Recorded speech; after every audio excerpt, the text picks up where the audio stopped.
Marinig. Napakaingay po yata, hindi natin masyadong narinig. Hindi pala naririnig ng ating contestant. Tayo ang naririnig. Kaya na, listen.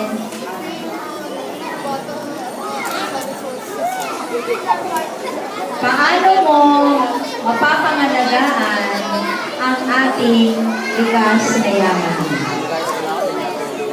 Paano mo mapapangalagaan ang ating likas na yaman? Magre-recycle. Magre-recycle. Magre-recycle. Magre-recycle ka ng mga bagay. Recycle. Okay. Nakulitin ko ha. Paano mo mapapangalagaan ang ating kapaligiran? Magre-recycle.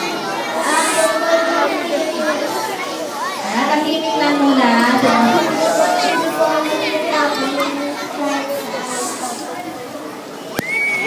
Anak, pakiulit lalakasan mo.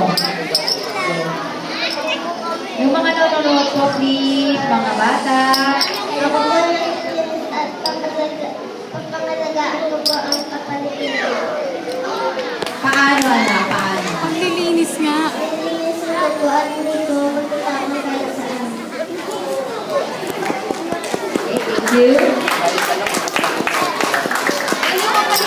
Very good. Teacher Bridget po, magbibigay ng katanungan.